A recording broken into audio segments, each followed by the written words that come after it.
I got a strange going on out here. Something just killed my dog. Something killed your dog?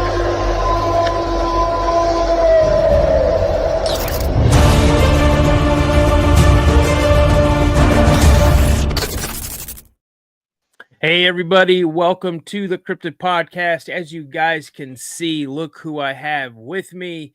I've got two legends.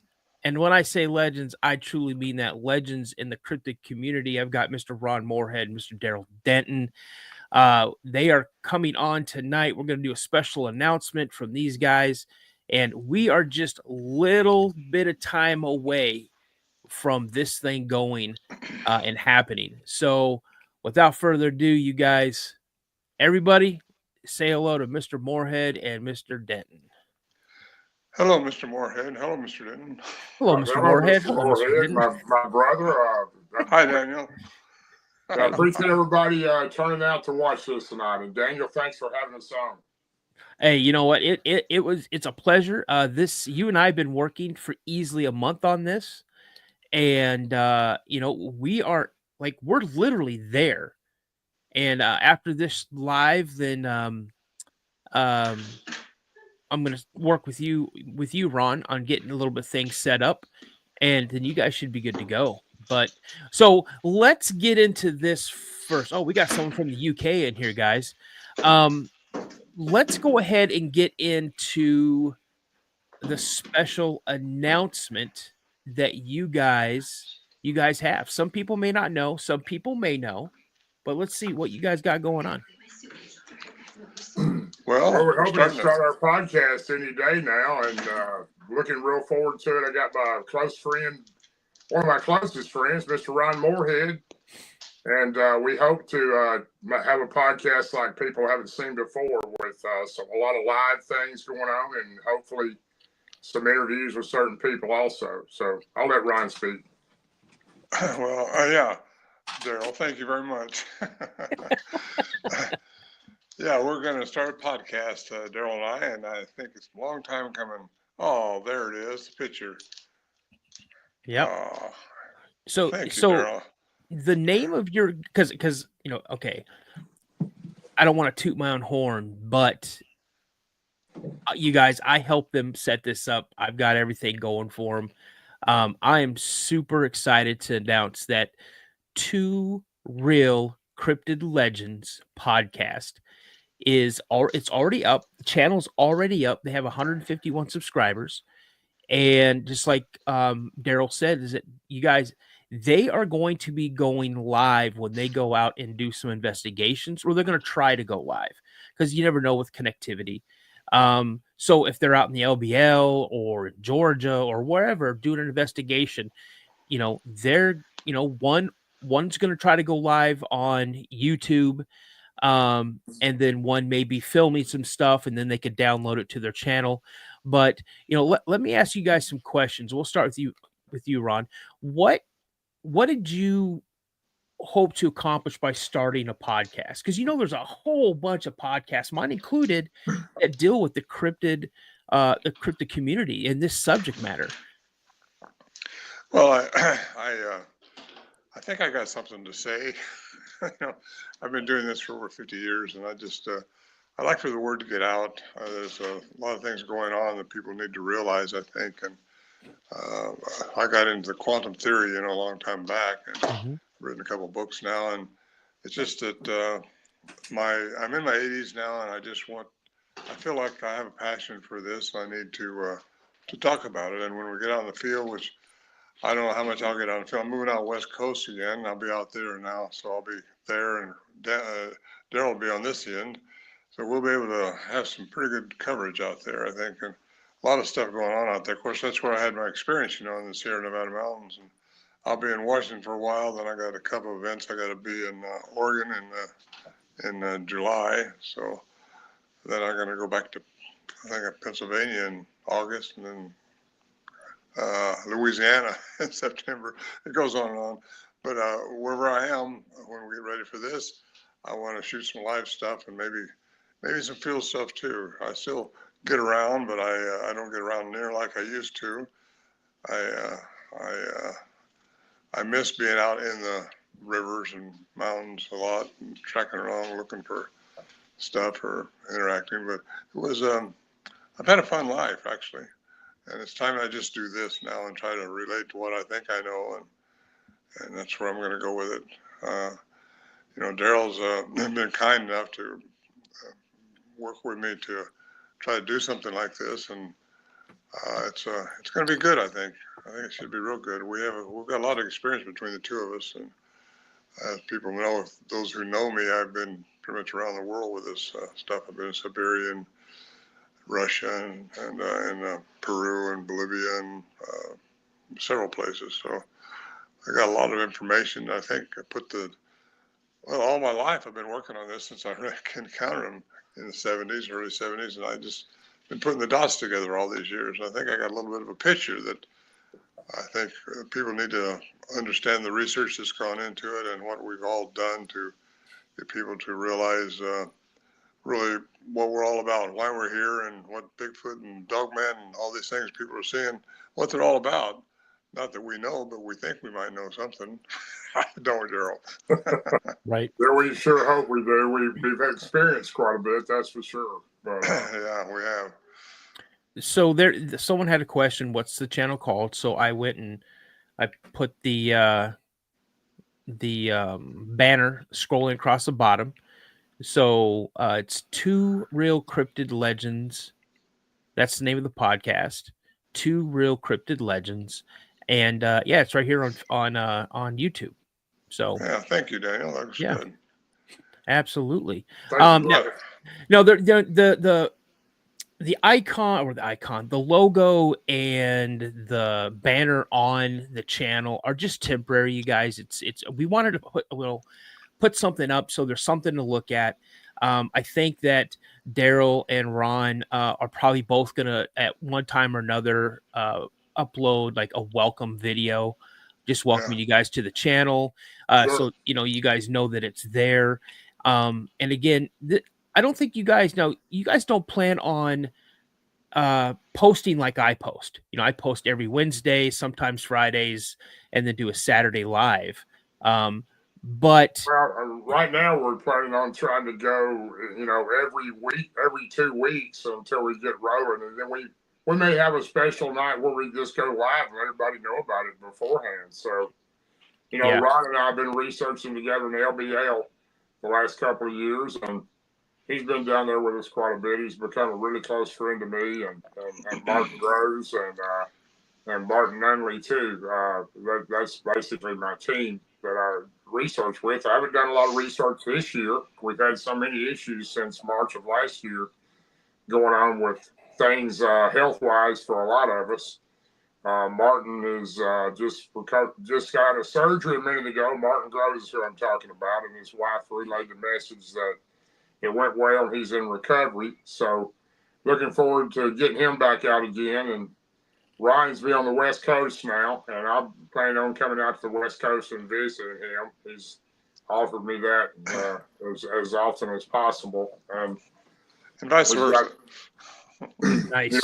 He's just a world of knowledge. He's been, like I said, a close friend to me, and Ryan has experienced so much. And quite frankly, his book, Quantum, is right here behind me. And it's probably the best book I've ever read about what these creatures are capable of, the higher energy that they produce that changes them from the rest of the world. So I'm looking forward to it. Our podcast, we're going to have some live action, and that's what I'm talking about. Maybe out in some areas that we haven't ever taken anybody to. Maybe some in the LBL, maybe some out toward Ryan's area. He's got some areas out there that I have never visited.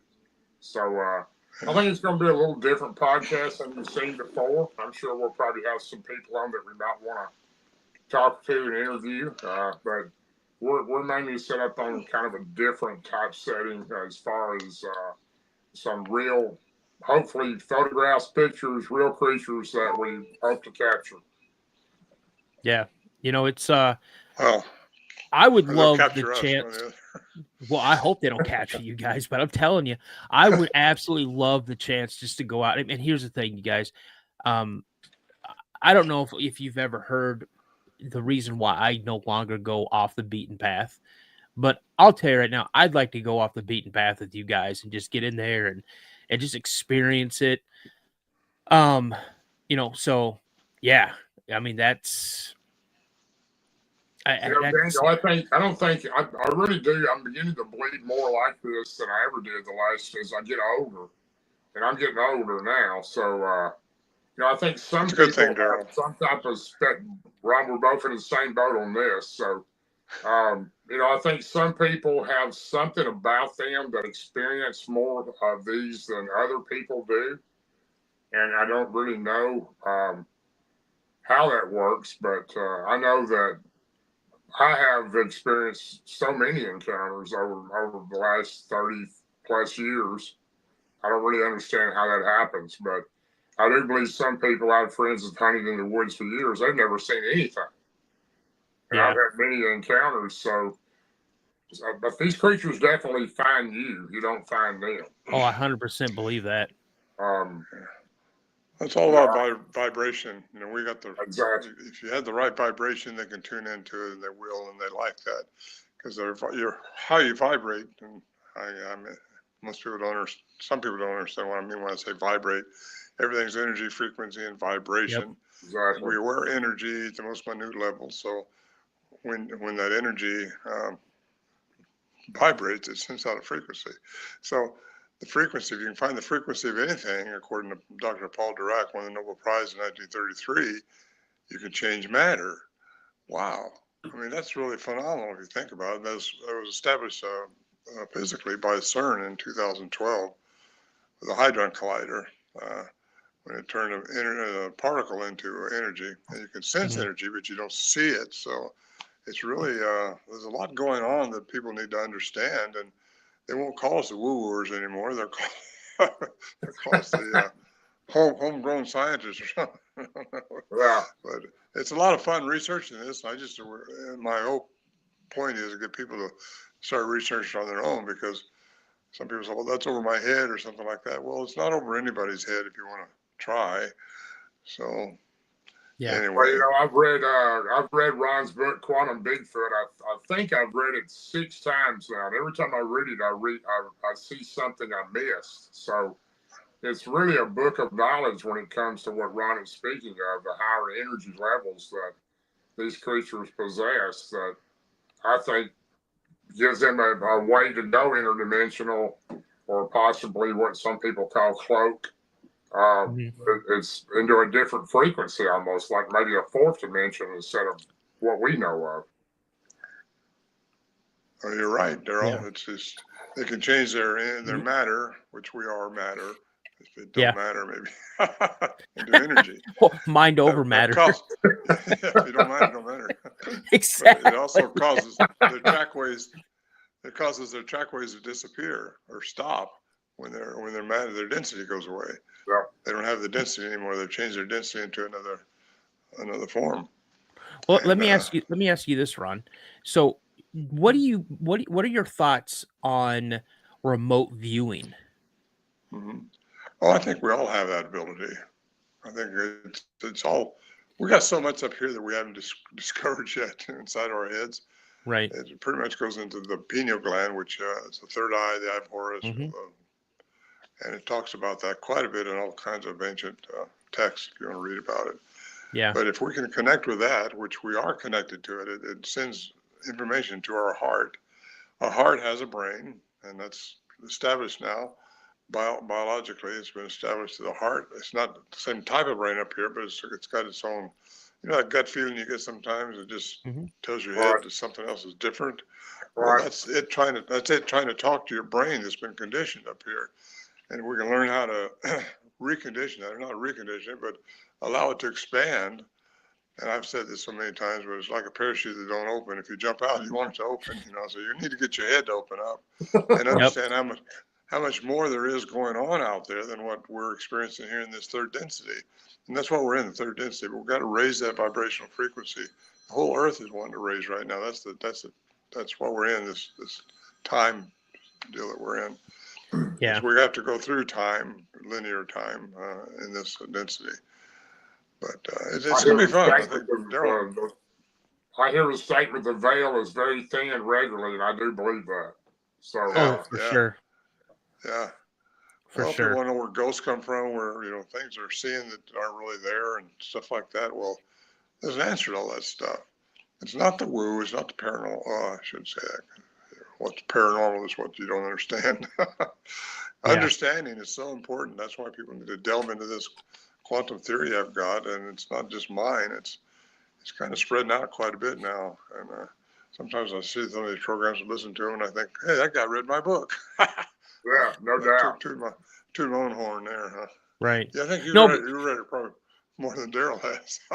Well, I mean, after talking with you, Ron, on our last interview, it's you opened my mind to a lot of things. So I just started looking at it, and I dropped subtle hints to my wife and to my daughter that there's a book that I'd like to get for Father's Day. So we'll see if I get that. And if I don't, I'm just going to buy it myself. So 2 weeks away. Yeah, I know. We'll see. I'll send you a download. I'll send you a download to it if you want to. Of course, the only way you get the real book is order it through my website because it's there's the real book right there. So one of the best books I've ever read. Thank you. Yeah, I'm definitely I definitely gonna have to read it for sure. So, well, it gets into spirituality because, like Tesla said, what one man calls God, another one calls the laws of physics. Mm-hmm. And really, if you understand, we're all spiritual people, whether we like it or not. We all got this. We're not a body walking around with a spirit. We're a spirit walking around with a body. This body's going to pass away and die, but the spirit can't die. That's the energy, and that's what everybody's got. And that's what Einstein said. You can't change it; just changes form. It doesn't die. So we've had a lot of lifetimes, and I know that goes against the Bible Belt back here with a lot of Christian people. I wasn't raised that way to think about multiple embodiments, but really, it's the only thing that works out. Because if you got to experience, and the only way you raise your vibrations is by experiencing this third density that we got, responding to all the circumstances that come in front of you with love and compassion. And really, that's the word I'm trying to get out to everybody. Respond to things with love and compassion. And if I can say that every night, Darrell, we'll be okay. Right, we'll be doing good. Yeah, you got it down. Yeah. You've always had it down, Ron. Every time I hear it, not always, but it's coming more and more. Kind of it really takes a lot of talk and a special person to understand that and relay that to people like you do, because not everybody relays that the same way that you do. So, thank you. When you and I talked a long time ago about this, Einstein was the one who first brought up the matter that you were talking about, how it could change. But, in my opinion, the way this breaks down the possibilities of these creatures that we all know about, which we call Bigfoot, forest people, Sasquatch, whatever you'd like to call them. I personally call them the Chayitanka. But these creatures have abilities that people don't understand, and a lot of people haven't seen them, but if you ever see one, it's definitely life-changing. And what they're able to Something else goes with that too, Darrell. They're not all the same. No, they're not. A lot of them have been diluted down because they've been crossbreeding with indigenous people over the eons of time. 100%. I believe that these things were here before Homo sapiens. And if you get back into the cuneiform text, the Sumerian data that was written down and given to them by the powerful ones from the sky, and I was raised biblically, and I've read Genesis over and over and over, trying to see how things went. But what to cover in about 2 or 3 chapters of Genesis are covered over thousands and thousands and thousands, hundreds of thousands of years in the cuneiform text. And really, it's all been condensed down via the religions. And it's been condensed down trying to get into our writing so that we can understand it. But really, there's just so much to understand. And I'm not understanding everything, but I'm sure working at it. It's a lot of fun. And it's very, very, very, it's my passion, really. And that's why I want to be on this program with Darrell. So Ron has really become a student of this. He really has. For sure. He's studied it so hard, and he's come up with what I believe to be the correct answers with it. It's pretty simple when you relay the energies. So I can't see how anybody can't believe that would be a possibility of how these creatures do what they do. So let me tell you guys where we're reaching right now. So we have Wu-Tang Killa 79. He's in the UK right now. And then I have Dario, who is in Italy. So we got people all over the world right now watching you guys. And for those of you who are just jumping in that are not aware, the name Two Real Cryptid Legends, that podcast is Ron and Darrell's new podcast. Now it's not up and running as of now, but it will be coming very soon. They plan on doing live live streams when they're out on the out in the field. And then again, there's things that you guys would be able to do with it.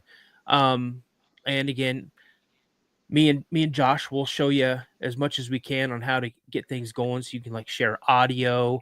It's like, kind of like audio like this right here. Let's see here. I got audio.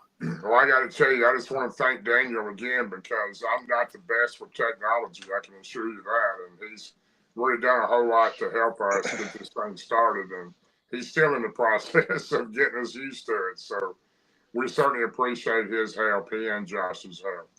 So if any of our international fans out there have not heard this audio, when Ron sent me this audio for our interview, for our episode, this is one of your audio that I had never heard until you sent it to me. You guys check this audio out. You're in for a treat.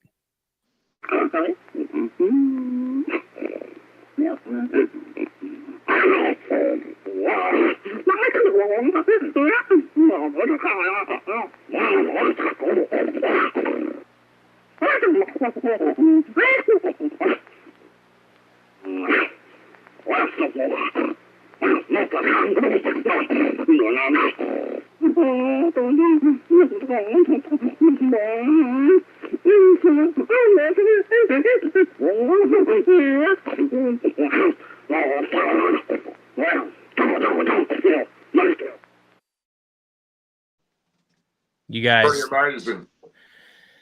Okay, Ron, can you imagine sitting in a camp in the middle of the night hearing that, and Ron and his hunting friends at that time barricaded themselves into a log area with big logs where they weren't sure what these creatures were capable of.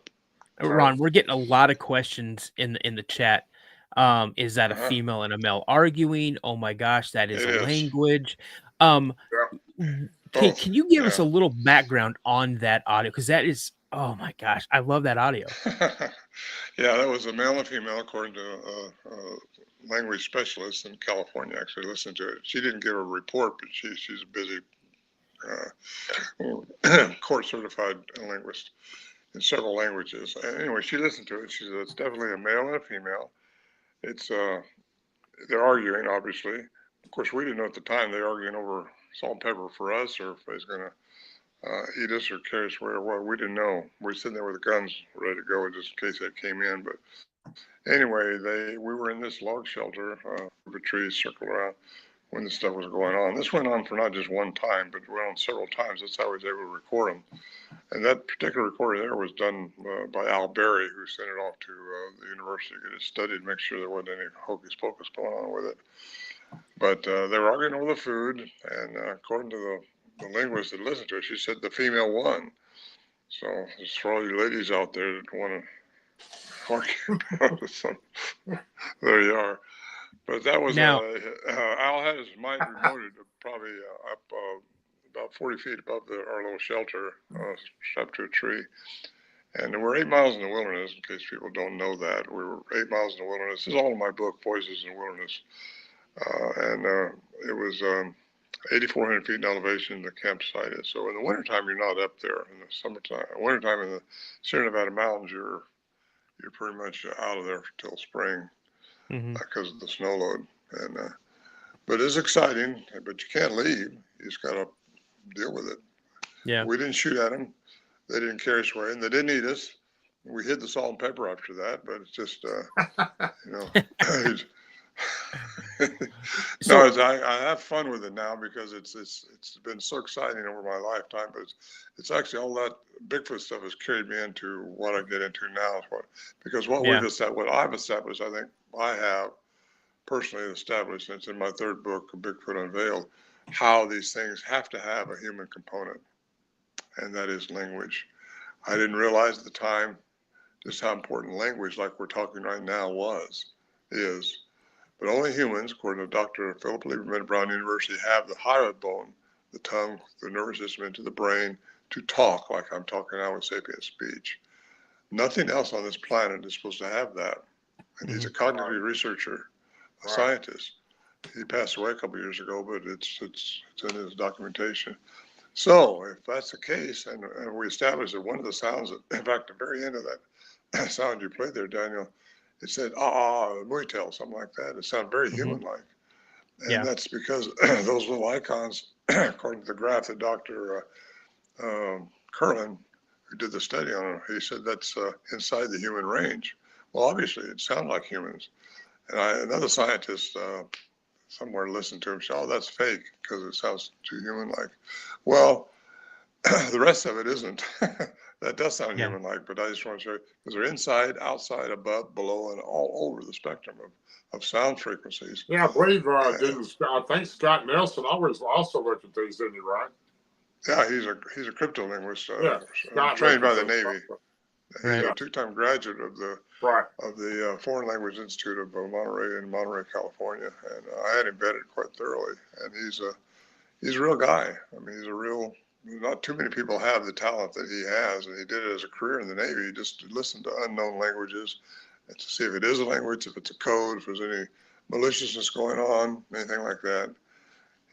That's what he does. That's what he did. He retired teaching schools after he got out of the Navy. He started teaching at college languages, Persian, Russian, and different languages. Mm-hmm. Well, we have a question in the chat. Question is, has Ron used any translator apps on what you recorded? No. Because Scott, I turned that over to Scott, and he said it's ridiculous because an app or any AI, excuse me, because I thought maybe AI could figure this out, but they only know what's all over the world, what's been taught, and this has never been given to them. They can, when I went on there to try to find out what this was saying, one word was in this language, another word might have been that language, another word might have been that language. Nobody knows, and AI can't tell you because it's unknown. And until it's known, AI can only know what's been taught and what's learned from worldwide. Right. And this thing hasn't been deciphered or translated yet. So that's what we'll do in the mountains maybe sometime this year.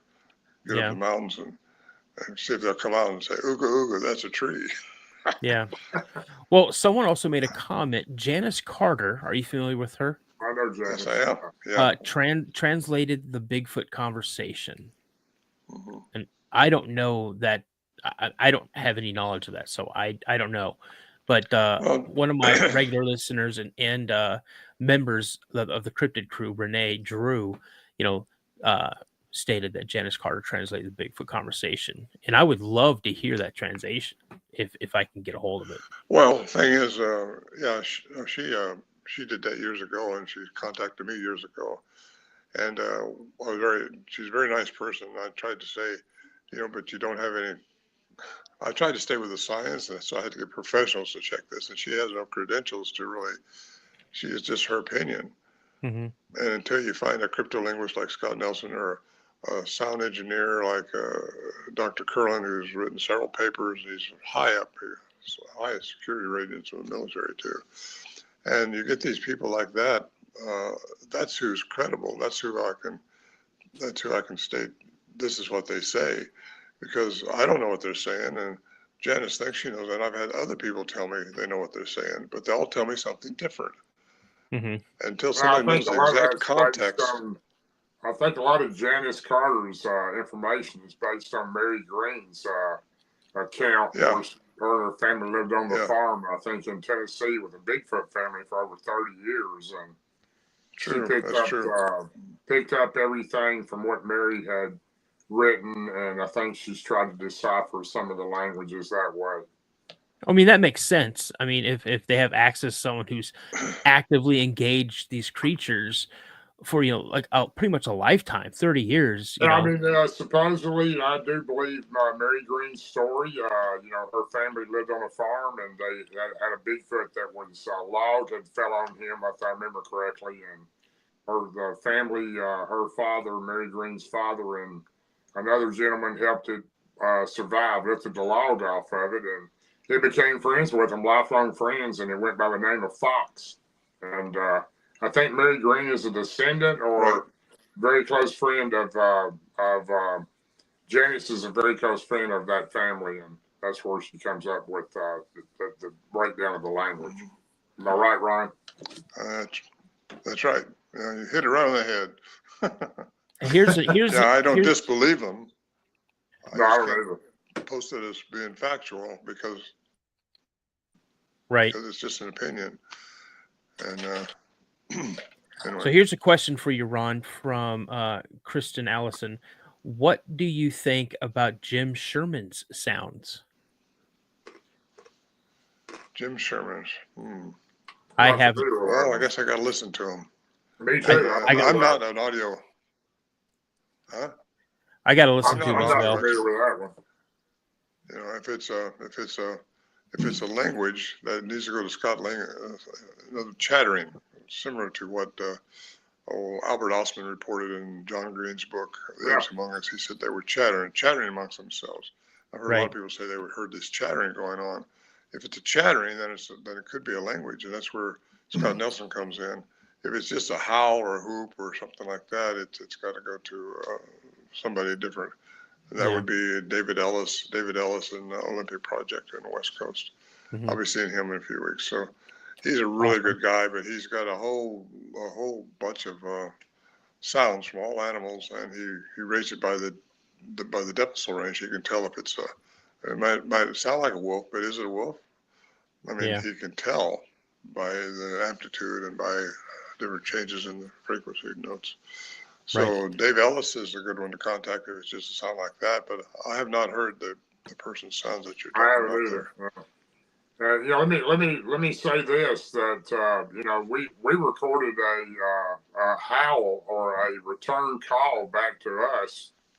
Barton Nunley, Martin Groves, and Ron, all four of us were in the area where we had that return call, and Barton sent that to extensively to different scientific people that they've never heard that call before. It's never been recorded that they can find. So there's a lot of things out there that we're not aware of that have never been heard before. And I'm sure there'll be more of them.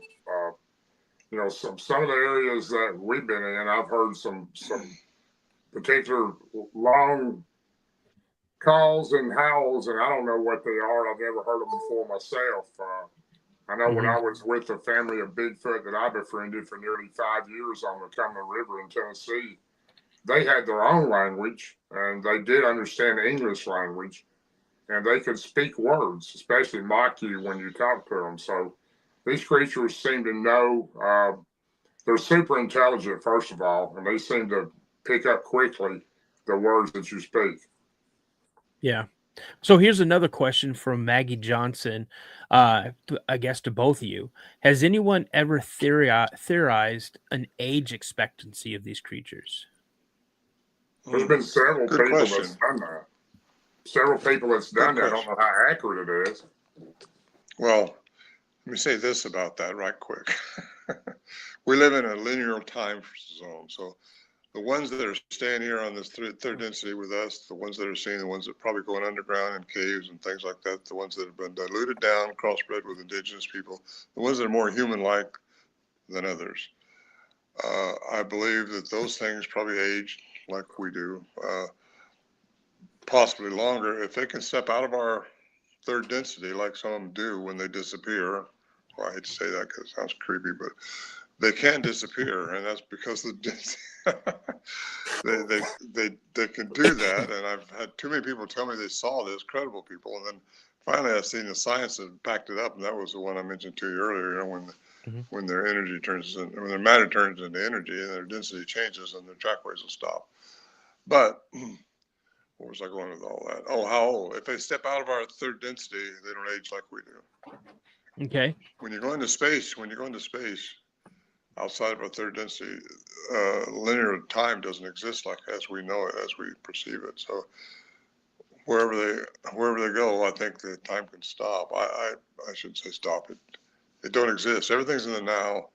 It's hard to get your head around that one, but that's the way it is. 100%. Yeah. And we, it's just, I really got to be careful how I explain some of this stuff, because Right. when I see people's eyeballs roll back like that, I know it went over their head. I have another question up. Do you believe Sasquatch is a high or low vibrational being? High. High. I Definitely do too. high. 100% high. Yeah. Yeah. So, anybody got any other questions for these two absolute super cool legends that we got up with here right now? I got one.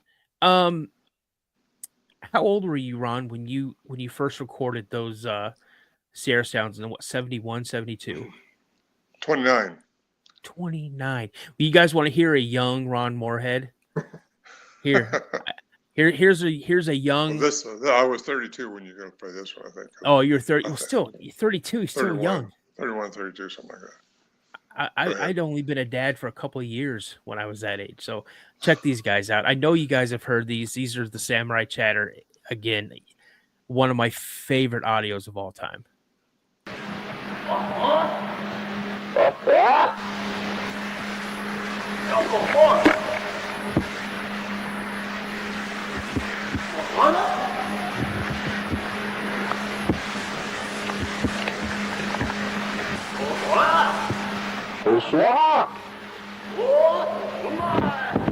Right there, just see movement right through there.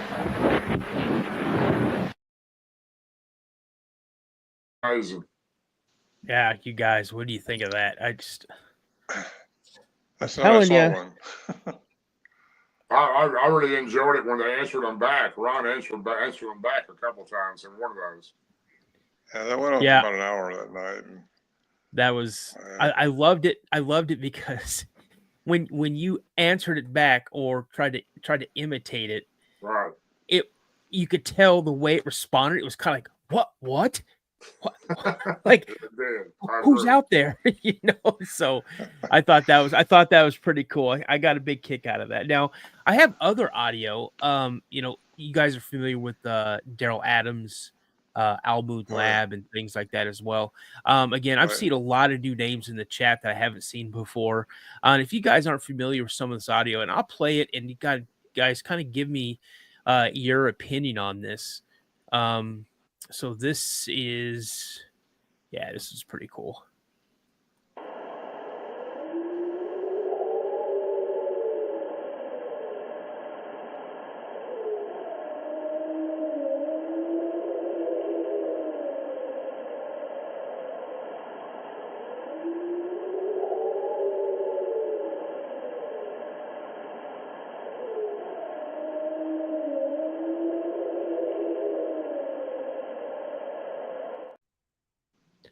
What'd you guys think of that? What's your opinion on that?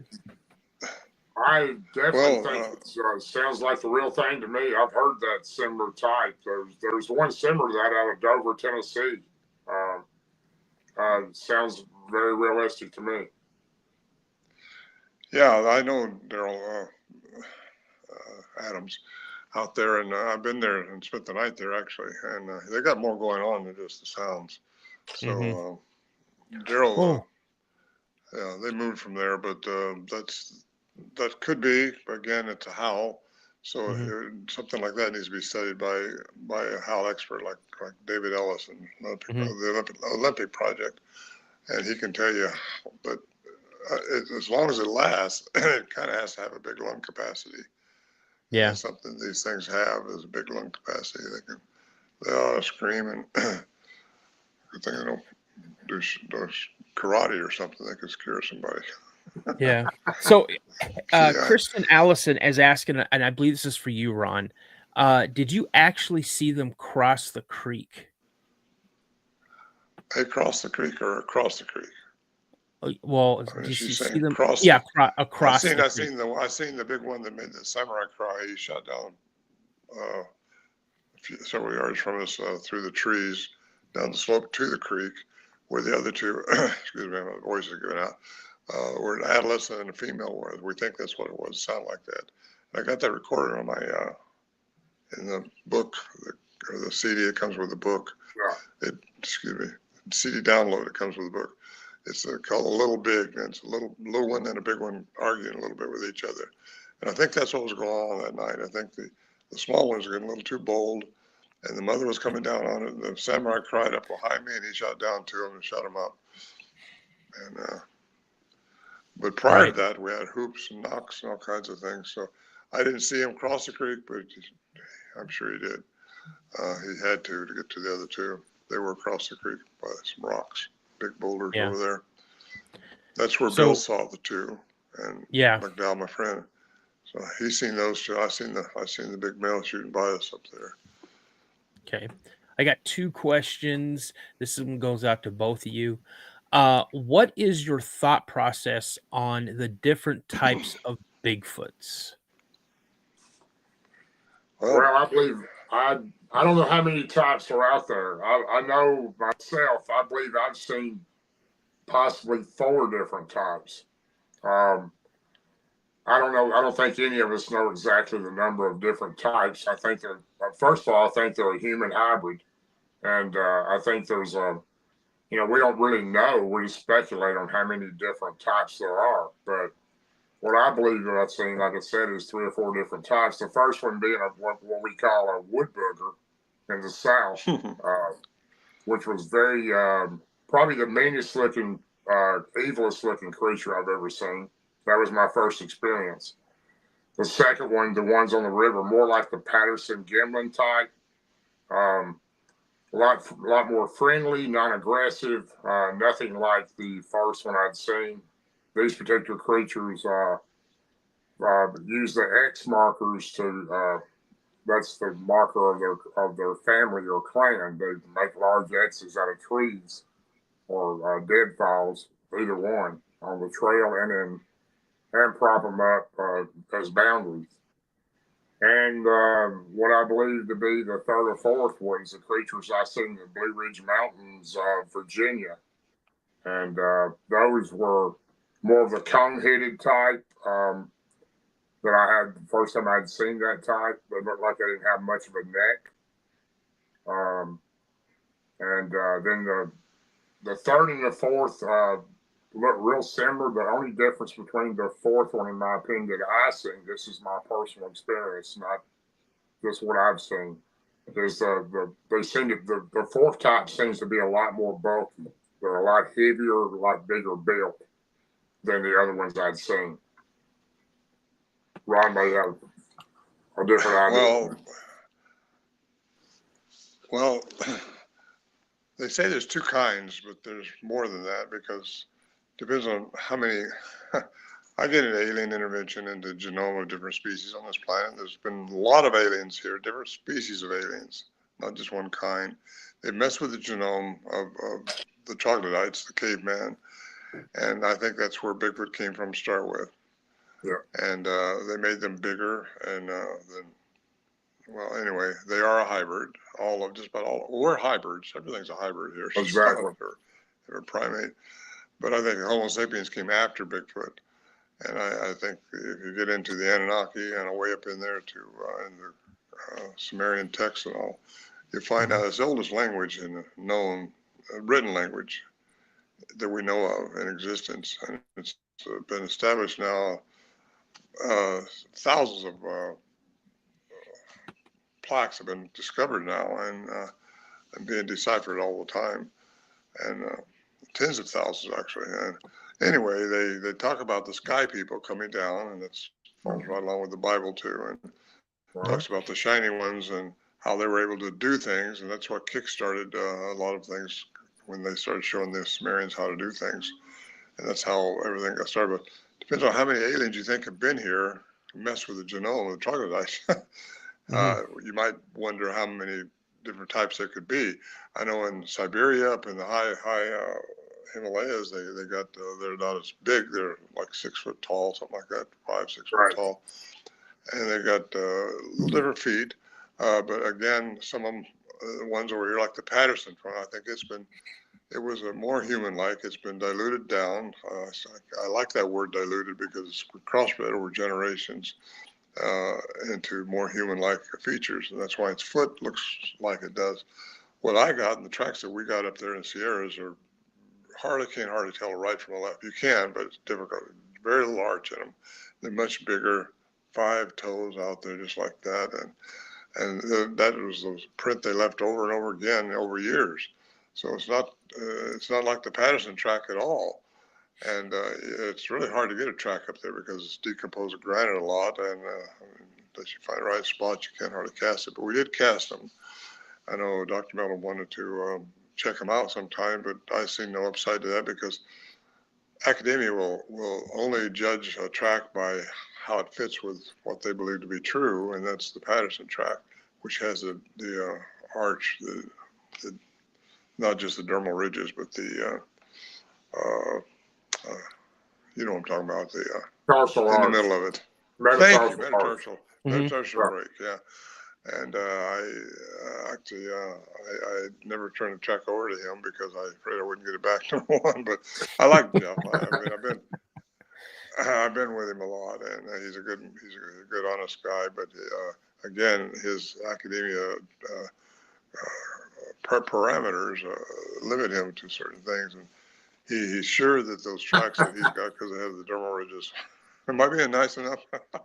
Yeah, he's a good guy, and I roomed with him over in Siberia and in Moscow both, and I asked him one time in 2011, I think it was, when he was over there at breakfast in Moscow, where they just played our strip on TV, and we were hanging out there for a day or two.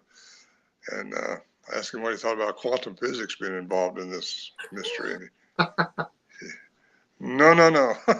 You can't talk to me about that stuff. He don't go there because that's not what he's trained in, and he can't lose credibility with his academia. And I understand that. So once you understand where they're coming from, you don't come down on them. They're good people. We're all trying to do the same thing. We're all trying to get more answers, and that's what they're trying to do. The academic. I'm trying to do it through quantum physics because I believe that, according to Dr. Christopher Breyer, West Texas A&M physicist, he says that everything from the atom through the cosmos works on the rules of quantum physics. Yet we're in third density. I 100% believe that. Sure. Newtonian physics is all we got to go by, and that's what we live by. That's what we've been trained in the 5th grade. Newtonian physics. If you drop it, you can measure it all the way down. But quantum physics is not that way. You can see something there, and it's going to be down here at the same time. So it's just a different rule, and yet everything works under that rule. You just have to learn to accept it and get out of your conditioned brain sitting on your shoulders. Yeah. So how many are there? Anywhere from 5 or 10 to 5 or 100. Yeah, you never know. Nobody knows. Nobody knows. It's only speculation. I have to give Ron credit. He's very kind and good-hearted toward Dr. Meldrum. Dr. Meldrum is very intelligent. I give him credit for that. He's trained a lot. He's a lot of years in his academia, and he got tenured, and he's not gonna mess with that. Yeah, he's a good guy. The scientific world will never admit that they're any type of human. They're always going to be an ape. Yeah. If it doesn't fit in their gene bank, completely disagree. Well, that's not science, really, when they say that they can't be something, because that's not science. Science is supposed to reach out and find things, I think. Right. And if they're not reaching, hats off to Dr. Meldrum and other doctors that are into this, PhDs, because they are in that realm of believing, and they want to believe it. And they won't never say, I believe 100%, because they can't say that. None of us can. Exactly. We can only say what we think we know. Yeah. And so with that. Here's another question, and it's for both of you. Have either of you ever experienced the phenomenon of infrasound / zapping or orbs? Yes, both. Well, Me both, and 3 times on the zapping. Twice by Bigfoot, once by Dogman. Completely different feeling between the Bigfoot and the Dogman. Orbs, there were so many of them in a certain area we researched in 2019 and 20 that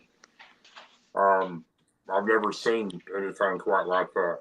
And but matter of fact, we were so frightened we quit researching in that particular area for a while, and then I started having crazy things going on at my farm, and I quite frankly think they did the hitchhiker thing and followed me home. But yeah, the zapping is something that I totally believe is thanks to a lot of research by Joe and Jesse of Hellbent Holler, Joe and Jesse Doyle, and Martin Groves, and I've talked to them several times about this. The zapping on the Bigfoot, there were 2 times that I was zapped.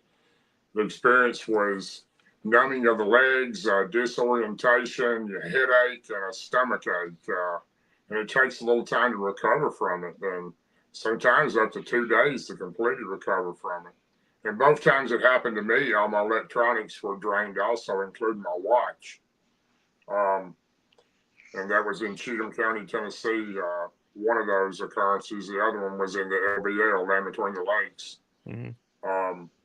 Those took a while to get over, and that the area I seen the orbs was in the Cheatham County, Tennessee area. The Dogman was in the Land Between the Lakes with Martin Groves. That was more in the chest, and that was probably the sickest I've ever seen Martin Groves. I thought he was going to pass out. His throat swelled together and his tongue swelled up. So we totally believe that it's some type of radiation. I don't believe it's an infrasound at all. I believe it's some type of radiation because it makes you that sick. I know that Joe and Jesse Doyle of Hellbent Holler had found some radiation in a Bigfoot or a Dogman track with a Geiger counter. So it's I don't really know how to explain what it is, but it would definitely make you sick. And Ron, yeah, I got a different story. I got zapped twice that I know of, but just froze me, and I didn't get the after effect that Darrell's talking about. And I mentioned this to a scientist later on because me and Warren Johnson, leader of our group, we were walking up to where this tree was. We thought sure one of these things was behind that tree. We was inside the shelter. We thought we'll jump out the doorway right quick. We'll see it run away. Of course, we were getting pretty bold then because we knew they wasn't going to eat us or something. Or they would have already done that. Well, I had high-powered guns, so don't get me wrong there. We were ready just in case. And anyway, we started walking up towards that tree, and we thought we just running away. And both of us got froze at the same time. And I don't mean cold froze. I mean, we just got zapped, stopped. And I couldn't walk forward. He couldn't either. He looked at me, and he thought, and we were probably 10 feet apart. He said, I can't go anymore. And I said, I can't either. And it's like a force field. That's the way I explained it in Star Trek. We go backwards. As soon as we started going backwards, which we did because we couldn't go forward, went back to the shelter. As soon as we got in, it started mouthing off again behind that tree like it fooled us. And I mentioned that to the scientist, Leroy Fish, who's passed away now, but he said, science can't deal with fear. We were not afraid at the time. We'd got past that. Yeah. And we just wanted to see one. And he said, well, it had to be infrasound or pheromones that affects humans. Infrasound will affect you. But we didn't get sick. I didn't get sick anyway, and neither did Warren that I know of. And nothing else happened other than another time out in the woods. Some other time I was walking through the woods by myself, and we was hunting. Usually hunt a couple of 100 yards apart so we could flush an area. Have a couple guys at the other end waiting for the deer to come out. Anyway, all of a sudden I got froze right there. I couldn't walk anymore, and it just all over me. It wasn't like I don't know, like Darrell, I can't explain the feeling. It's just something you never got before or never got since. It just it's a very strange feeling. I will say that. Oh, it is. Just like you don't have any control. You can't do what you. No, my brother and I, we were both zapped on my last encounter, 92. He was zapped first, and he's a big boy. He's like 6'2", 6'3", about 340, 350, and it almost dropped into his knees. And he was complaining of massive headache, chest. He was feeling nauseous. And then with me, I got hit like 10 minutes after he got hit, and it literally dropped me to my knees. And I had a massive, like my chest, I felt a lot of pressure on my chest, massive headache. I started to dry heave. And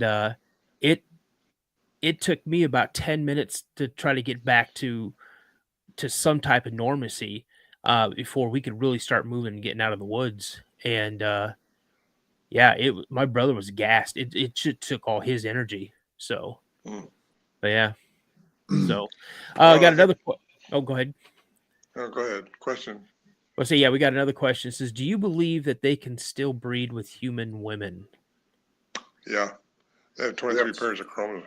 I mean, we have. 100%. My opinion is yes, because I think they've been doing that for a long time. A lot of native lore says that they can do that, and they can, which means they have 23 pairs of chromosomes, and like we do, not 24 like other great apes. So There's numerous tribal tales and actually, true stories from the indigenous people, the American Indian, in different areas of these creatures coming in the middle of the night and taking women and children out of the village. And of course, this was years ago, and because they don't live in the teepees like they did at that time, but they were coming in. There's numerous stories about this, and I do believe, like Ron said, they did breed with human female. Well, there's actually a sample of that in Russia. Zena, I think is her name. Right, I remember that. She was being raped by, they had her in custody, and she'd been raped. I guess she had children. I think she had 4 children. Yeah, was it Polish? Hybrids. Yeah. Really? Yeah. I just heard that story again. Yeah. Yeah, that was. You say that they're here, that they were here before Homo sapiens. How did they survive the flood? Do they have the ability to survive underwater? Good question. I often wondered that myself, because the Bible says everything was lost in the flood, but it's everything that walked on the ground. Now there's cave structures in Turkey where thousands of people lived underground. There's things that's happened. The flood was like 12,000. It was the biggest deluge, and that was 12,000 years ago. Some people say the Bible says 6,000 years ago. Well, that's a different timing. The records on the earth and everything else show 12,000 years ago is about the time of the flood. And yes, first of all, let's go two ways. They could either went underground, or they could survive in the water, or let's stop there. Maybe they all got wiped out. However, 400 years later, when the Israelites went into the Canaan, they'd seen the giants there. And that was the children of Israel when they were supposed to take that land. They came back and said, we're like grasshoppers, and that went over there. And so if aliens can come down on this planet and do that once, they can do it again. They can do it anytime they want to, because they have the technology to be among us, and we won't even see them sometimes. And I'm saying that because that's pretty much where it's going, in my opinion. And aliens could have done it. They did it before the flood, and they can do it after the flood. So, and you've got, Rebecca. One was hairy and one was not. Yeah, that's what the war's fought. Right now we're in Israel and the Gaza Strip. That's what the war's about, because they think it's their land, and they fight over that. That's been a war ever since the two babies came out of her womb. One is hairy. However, 400. One out of every 400 twins can be born from fathered by a different man. Did you know that? Yeah. I did not know that. Yeah, about 1 over 400 can be, depends on the woman, I suppose, but they can be fathered by a different man. And two different men. If aliens was to mess with the genome of her egg and try to get into the earth that way again, which sounds like they did, because he was hairy, and then the other one wasn't. But by trickery, they got the inheritance. The other one got the inheritance, and that's where the Israel is now. It's in my book. It's a longer story than what I'm trying to thumb through right quick, but it's really fun to look at the different ways that could have happened. Right. But there's different ways that could have happened. There's a lot of different ways. Right. So I'm going to try to decipher this question. So based on knowing that in different areas and territories that these different types of Bigfoot live, do you think that they could be why they're diverse? Do you think it's why they're diverse in different areas and states? Or, and I think I'm going to elaborate a little bit on his question, do you think that the ones in the Pacific Northwest tend to migrate down south and vice versa? The ones, the wood boogers move up? Or do you think that there's pockets of certain ones in different parts of the United States? There seems to be pockets, yeah. But I think any animal that's in this third density is going to stay where the food is. So they would migrate down out of the mountains into where the food goes. Like when the deer migrate out of the Sierras, that's when the Bigfoot would migrate down. And so they would go wherever the food is. And as far as diversity goes, that could be diverse, like we're diverse. I don't say y'all when I go back to the West. They don't serve grits. They don't serve grits back there so much. That's bad. I like grits. I love grits. I think, I personally think that a lot of the Bigfoot are different. First of all, I don't think Bigfoot and forest people are the same type. I call the forest people the more friendly, non-aggressive type, and they are, I believe, be different. They look similar in the way they're built and the way they look. They're covered with hair, but they're different. They're the same species, but they're different type, and they're really different than the other ones that I've been around. I do think that a lot of them are permanent. They don't move. They can hunt within a large area. They're very territorial, and they will definitely mark their territories, and they don't want another clan in their area. Some of them, like Ron said, will move and are more like nomadic. They'll move across with the deer herds or whatever else, with the terrain, the changing of the seasons, and follow the deer herds or whatever they're feeding on. Most of the ones in my area feed on, their main food is deer and wild boar or wild hogs. That's what they feed on mostly. Yeah. Most of these creatures, I don't think it has. I think the wood booger type is more in the south, and maybe Tennessee, Mississippi, Arkansas, that area. Because I haven't heard of anybody that's ever mentioned seeing one of those type outside that area, outside the southern area. I think some of the other types are just kind of scattered out through the U.S. I think the Alaska ones are completely different. They're the same type of creature, but they're a lot larger. What I've heard from Alaska, and Ron's been there, he did Killer Bigfoot, and he's familiar with what I'm talking about. Some of that area there, those creatures are said to be, 15, 16 foot tall. I've seen many of these creatures. I've never seen one over 8 foot or a little taller. And I've heard other people say they've seen them a lot taller, but I personally haven't. I think the Alaska ones are completely different, and probably the largest ones of all of them, besides the Yeti. When you get up there, then you get into the rain. What is it called?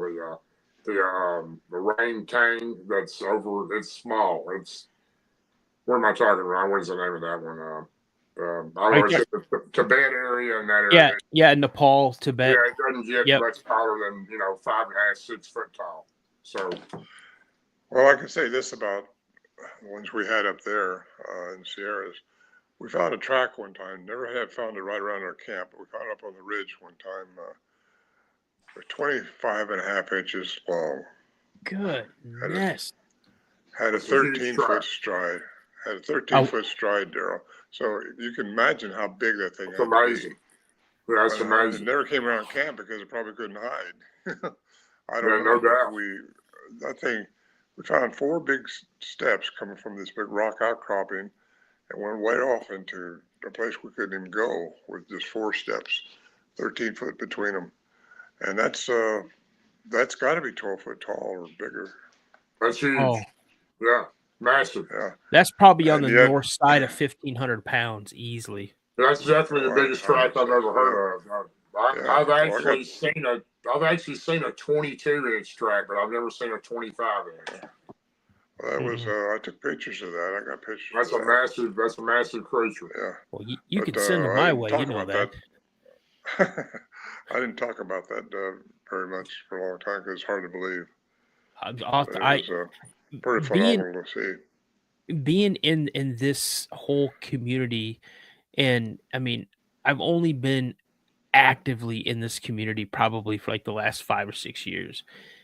You know, even though I had my sighting back when I was 12, you know, with the event, you know, with the coming of the internet age and stuff like that, and then, you know, me finally opening up with my own encounter, you know, that's when it just reignited my drive to learn more. And so 25-inch track, 13-foot stride, that's amazing to me. You know, I'd love to see more. Real quick question. Someone asked, how do we know the difference between being zapped and experiencing primal fear? Let me answer that one first. So, Kristen, when I got zapped, there was no fear. When I got zapped, there was no fear. The reason why we were leaving the woods is because my brother stopped to relieve himself, and I heard this whistle, and I looked to my brother, and he thought I whistled at him because I was trying to play a joke with him, like I was trying to check him out, and that wasn't the case. So we went about our business, and about 20 minutes down this trail, I had to relieve myself, and the whistle happened again, and then my brother grabbed a hold of me by the back of my backpack and my shirt and pulled me literally off my feet and backwards because a branch came sailing through the air and hitting the tree that I was standing next to. And then he said, "I saw something, throw it over there." And he's like, "We got to go." And so that's where our fear came from. But when we both got zapped, there was no fear in us getting zapped. We just thought we must have been moving so fast and we were starting to overheat, you know, but little did we know. So what are your guys' thoughts on that, being zapped or experiencing a primal fear? Do you think there's a connection there, or two separate things? I personally don't think it's a connection at all. Most of the time, when I was zapped all 3 times, it really happened without me being aware that it was about to happen. So there was actually no fear at that time. I was just basically in my research area, and it just happened. So you know, I don't personally see a connection to that. No. I don't either. I know I wasn't afraid. I mean, you got to be concerned, but there's a difference between fear and I try to control fear. Fear is your enemy, and you only fear things you don't understand. You don't understand something, you fear it. That's you know, I can tell you this much too. If you fear around these creatures, if you fear around them, they pick up on it, and they will use it against you. They feed off your fear. 100% feed off your fear. Here's another question from Mr. Bo Ballard in Arkansas. Why are the ones in Alaska, why do they seem to be more violent? Well, you know, I haven't been up there myself. You know, Ron could probably answer that better than I could. He has been up there. Well, I went to Portlock where they had the violence there in the late 40s, early 50s. And they flew me in their helicopter, and I surveyed the area from the air before I landed. And it had been heavily timbered years and years ago. You could see the old growth, the new growth. I say new, 50, 60 years old now, but it's still different size. And they was timbering a lot, and they was mining, and they were, besides overfishing, from the pictures I saw from the 50s, they were overfishing it too. I think probably the village were just not when they were abusing the property. They were abusing the area. And these things, if somebody went into your habitat and started pretty much destroying it. And I've had so many reports over the years. I mean, a dozen or so, I guess. That's not a lot. But these things being seen around when they're cutting trees. They have a thing about trees. And trees are really supporting us here on this planet, and we shouldn't be clear cutting them like we do and cutting them up. But I think the ones up there were angry, and probably if they came out screaming at these people, they probably shot at it. I don't know. No one's around to tell you anymore because it's so long ago. And that's just my assessment. But I want to know if it was safe to come back in there and start the village again. And I said, well, I don't know. Don't put me on the edge like that. No pressure here, right? Yeah. I said, well, but my suggestion would be three, maybe four of you come back without the filming crew, without anybody here, and just hang out for a few days and go in the woods and try to respect the property and see what happens. And if they come tear your arm off, then you know it's not friendly still. And if they don't, then play it easy and just don't overdo things. But that was my opinion, and that's all I could give them. They say I'm a Bigfoot expert, but I've just been around it more than most people, and I've got more experience because of it, and I try to relate that experience. I just know they don't like people cutting trees, and there had been a lot of tree cutting there. Yeah. And that's their habitat. So let's, we've been doing this for about an hour now. Would you guys be okay with telling each of you, giving our listeners and viewers one story of yours? Like one of your encounters. We've been telling stories all night long. Well, I know that, but I mean, like Darrell, you, out of all the stories you've told me, and people have heard, we've heard your Dogman stories, but your encounter when you were hunting, your very first one, you guys, if you haven't heard that one, that out of all your stories, Darrell, is like my favorite story because it's so relatable. And it could happen to anybody who's out in the woods, hunting in a deer stand, and in the environment that you were in. Well, I mean, I think anytime especially your first encounter, which that was my first encounter, that was November the 6th, 1992. So that's been 33 years ago. So, anytime by far your first encounter is life changing. It took me, oh my goodness, 7 years. I didn't even go in the woods. I don't scare easy. I really don't. And I've camped in the mountains by myself. I've been deep into the Blue Ridge Mountains by myself for days. I've done a lot of. I just don't let that bother me. I hear a lot of sounds at night, but I just can't. There's no way to express. After you have your first encounter of how life changing it is, especially when the one that I seen was a woodburger, and I never heard of a woodburger, and I hunted on this farm all my entire life, and I definitely never thought anything like that was on it. So my grandfather was very familiar with them, and my grandmother knew of them, and she called them the Chayutaka, which is Sioux language, American Native Sioux, Lakota, for the great elder watcher of the forest. And she had told me about those creatures, but I never thought they lived in Tennessee. So, it's a pretty good story. I don't want to keep this thing all night long here, but, my first encounter again was in Woodbury, Tennessee. I'd been hunting on this farm, my grandfather's farm. It was a very large farm all my life. But I'd never been that far in the woods. This was a good 45-minute to an hour walk to get to where I went that day. And the day before I went there and put my tree stand up right across from a creek where my grandfather said an old grist mill was at one time. His old home place was there. And this is deep in the woods, but there's a clearing there in the woods. And at one time it was inhabited by several homes and families, but that was long gone. My granddad was 92 years old at that time, and he was living by himself on his farm, and he was in excellent health and took care of himself. But, that particular morning, my granddad, I told him, wake me up at 4:30. He had told me where to go the day before.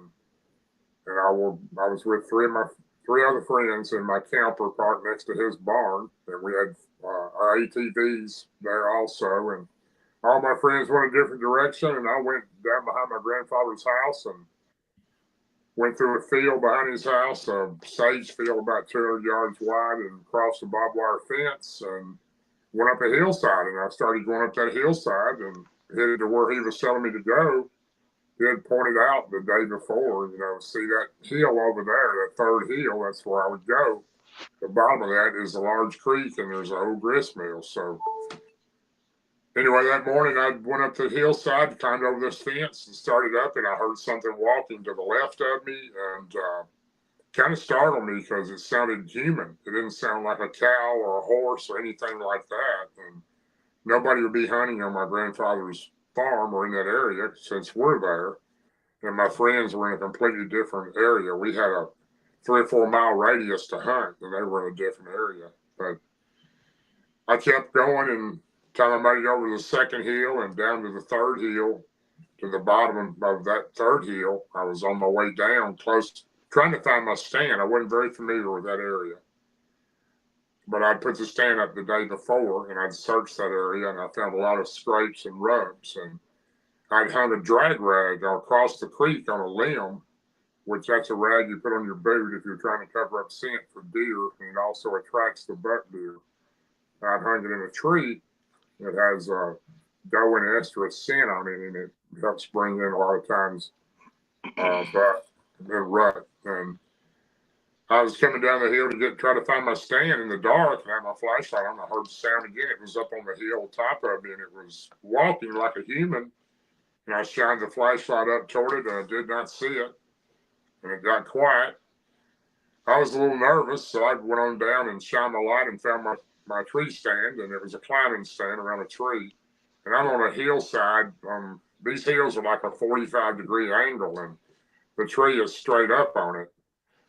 So I quickly got in my stand and climbed up it and got all set up and was listening, and I didn't hear anything again. And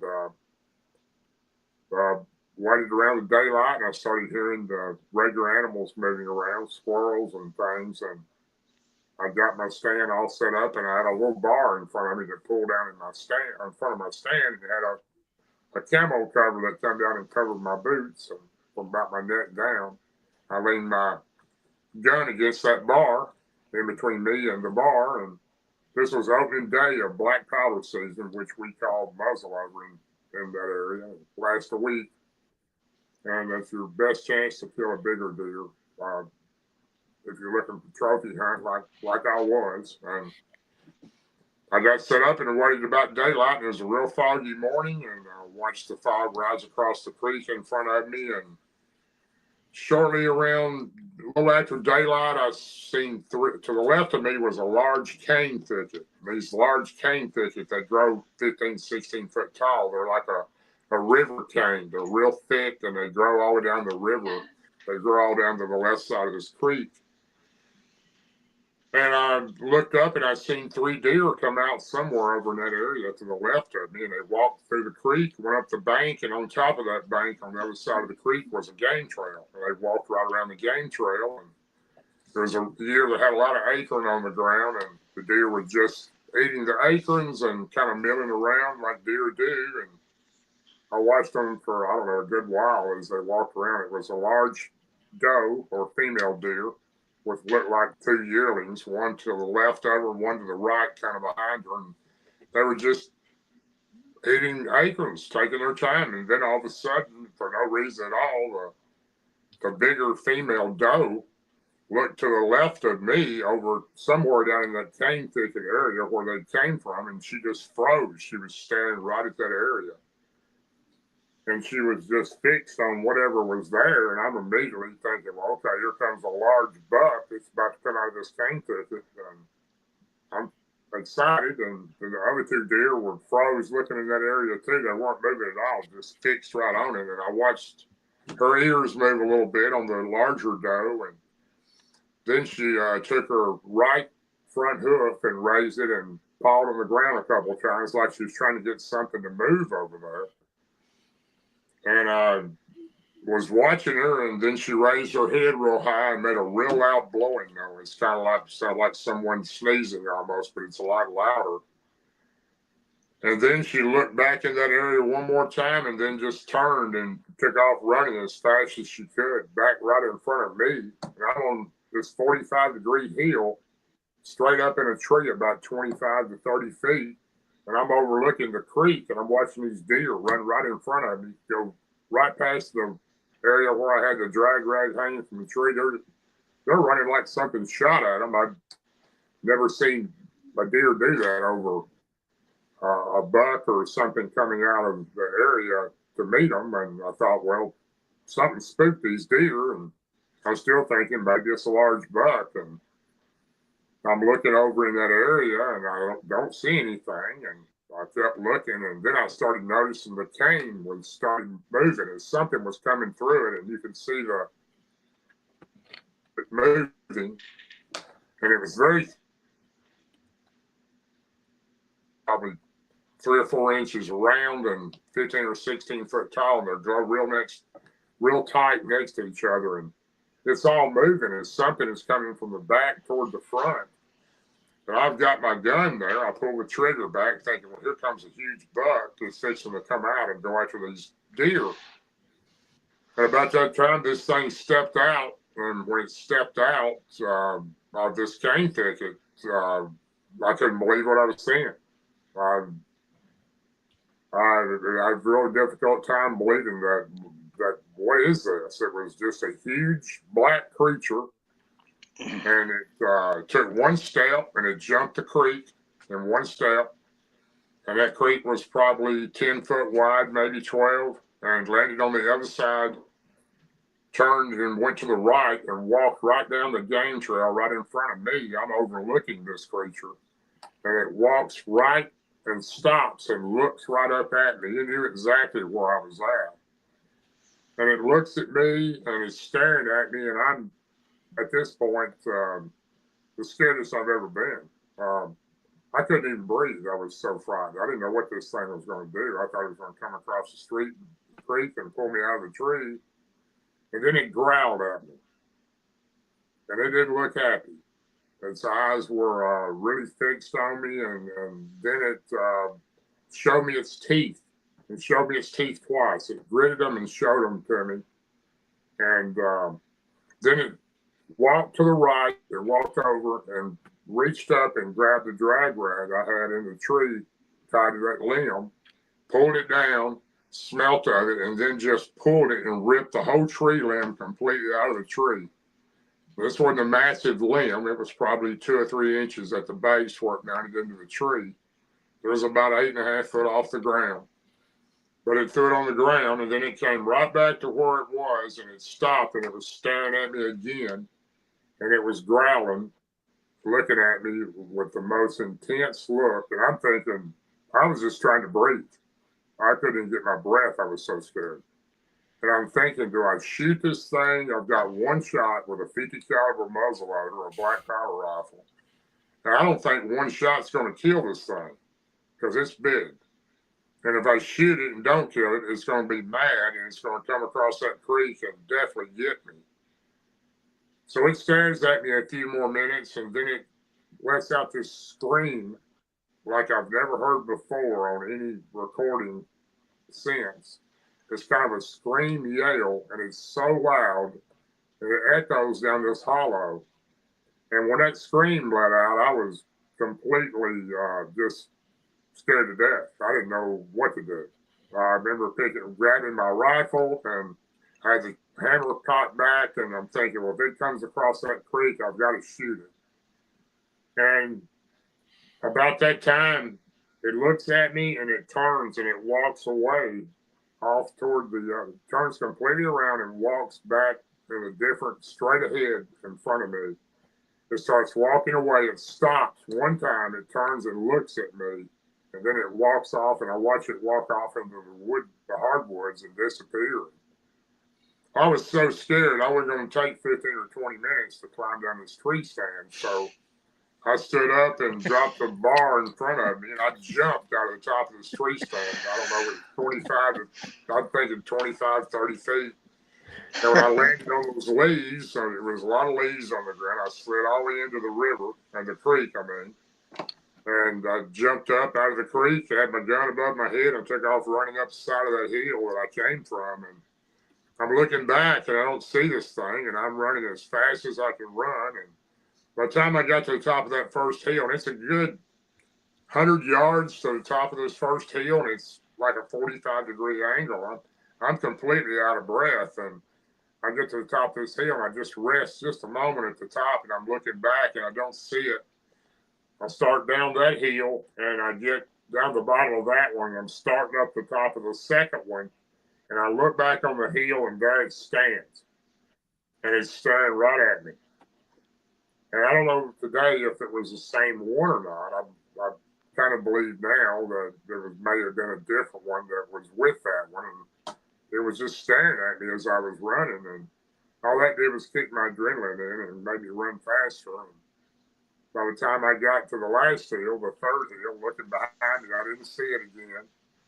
And the last hill had that barbed wire fence I had to cross before I got to my grandfather's field. It's about a 200-yard wide sage grass field. And that fence was about 7 foot tall. And I decided I was running full blast. I was going to jump this fence. And I did jump it. I caught my pants and ripped them all the way up past my knee and cut a big gash in my leg. But I kept going, went all the way through that field and made it to my grandfather's gate.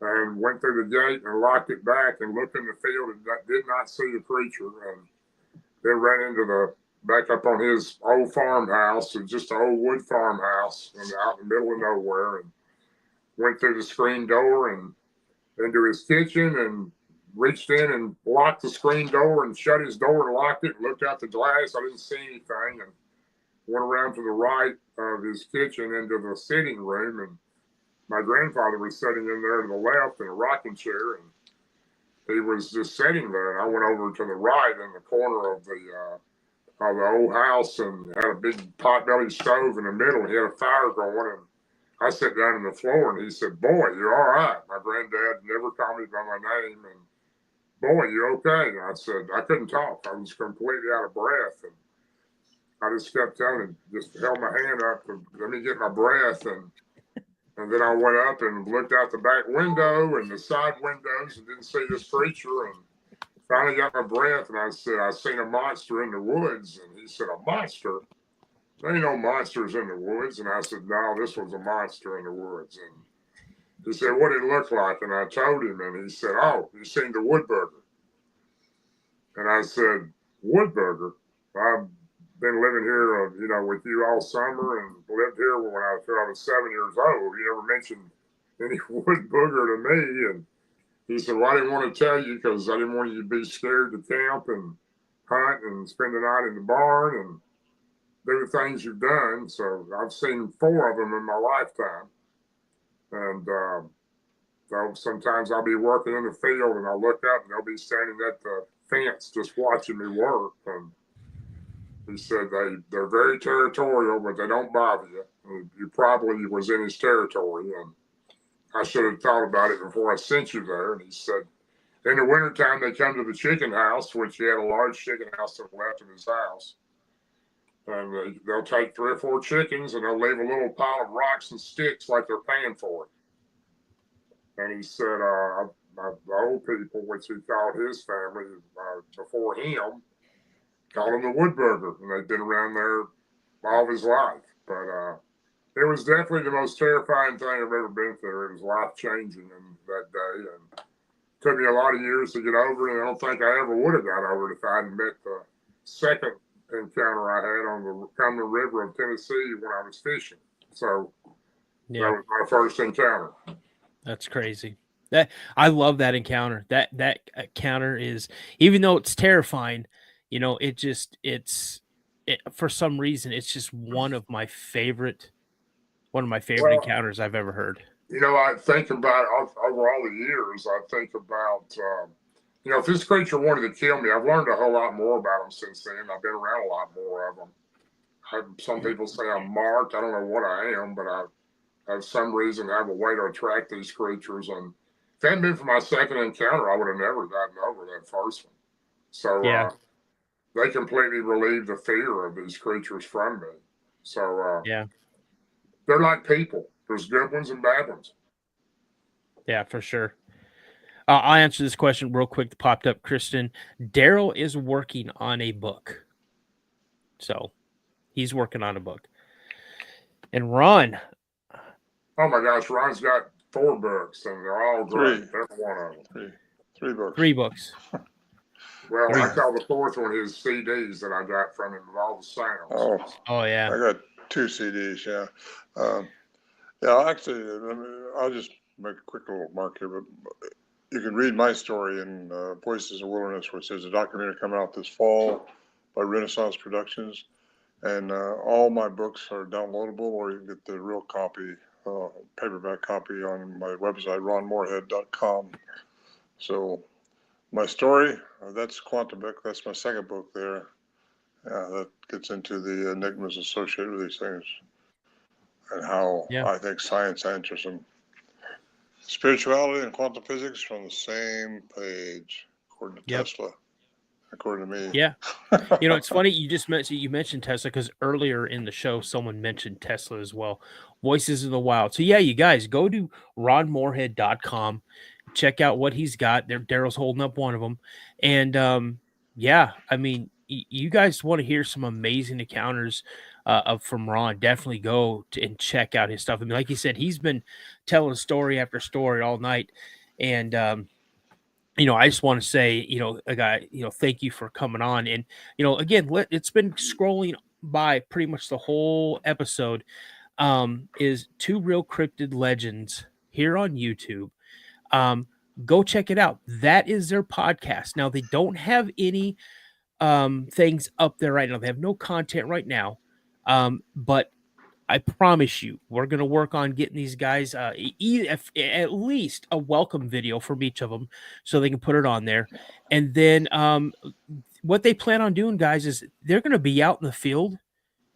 And if they're together, one's going to go live on the podcast. I'm sure one will go live on Facebook or whatever, or just record stuff.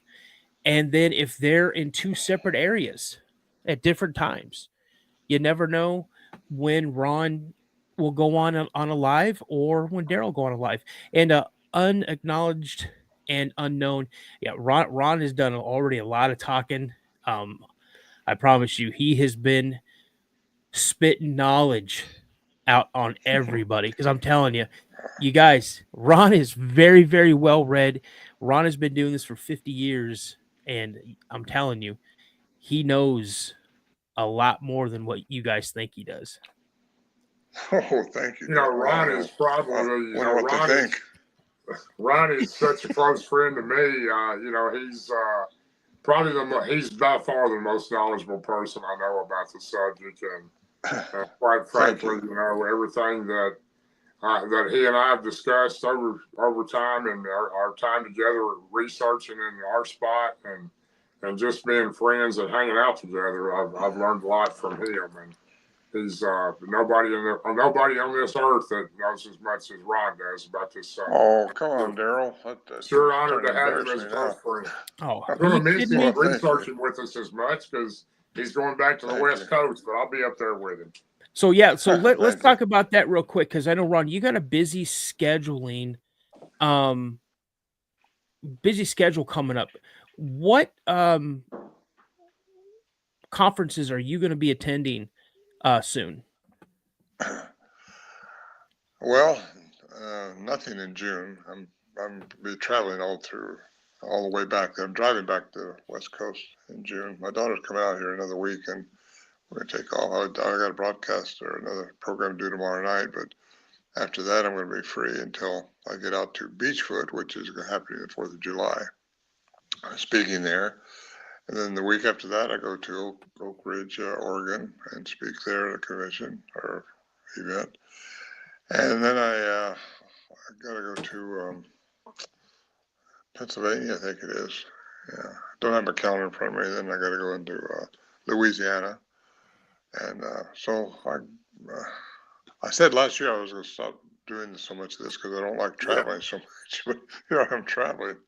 But it's okay. That's all I do now is talk about this stuff. So my passion is to get the word of what I think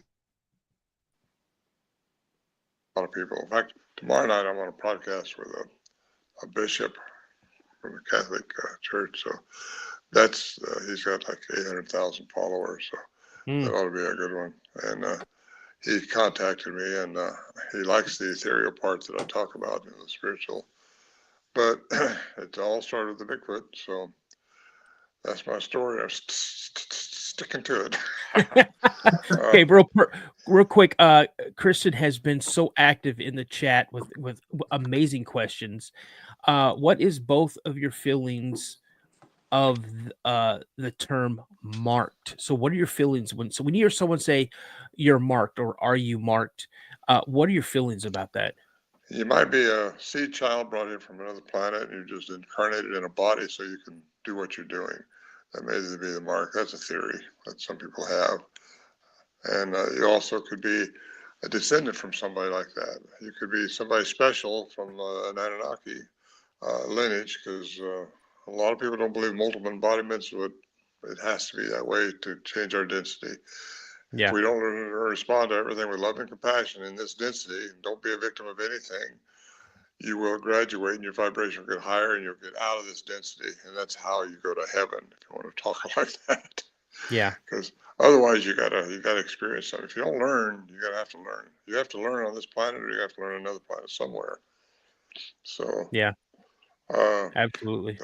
That didn't answer my questions, but I mean, I'm getting very hungry and very sleepy. All right, yeah. So Darrell, real quick, where are you going to be? What are your next conferences you're going to be attending? Well, I'm supposed to be at Beachfoot with Ron. That's in July. Supposed to be out there with him on that, and honored to be there. This is the last year for it, and I think only 100 people are invited to it, and it's very kind of kindness to give me that opportunity, and Ron to allow me to be out there with him. If everything works correctly, I'll be there. And then I have a conference, the Tennessee Wildman Conference, which will be my third year there speaking. That's shortly after that. It's early August. And then I have one in New Jersey that we put together that I'll be going to. And then we will also have, I think I've got one, I believe we have an event coming up in the Kentucky area in the fall. So those are my next 4. Perfect. All right. So you guys, that's the show. Darrell and Ron, if you guys can hang out in the lobby, I'm going to close up the show. You guys, thank you so much for coming on. Again, you guys, 2 Real Cryptid Legends on YouTube. That's their new podcast. Head on over there when this is over. Show them some love. Give them a subscription. Yes, there is no content on there right now, but I promise you that's coming soon. You guys, thank you so much for your time. I know you guys are busy gentlemen. And again, I can't thank you guys enough for coming Thanks, everybody, for coming on. And Daniel, thanks for what you've done for us. Yeah. Yes, thank sir. You very much, Daniel. I appreciate it. All right. Just hang tight, gentlemen. All right, you guys, that's the show for tonight. You guys, again, thank you so much for coming on to the live and getting a chance to talk and ask questions to these 2 legends in this category, cryptid field, whatever you want to call it. You guys, the genre, again, they say they're not experts. I think they're some of the foremost experts in this field. So again, as my buddy Josh always says, you guys stay prayed up. And as I always like to say, remember, a legend always begins with a sighting. You guys have a wonderful night. Stay tuned for my Saturday live show starting at 8:30 Central Time. I will see you guys then. Have a good night, guys. I got a strange going on out here. Something just killed my dog. Something killed your dog?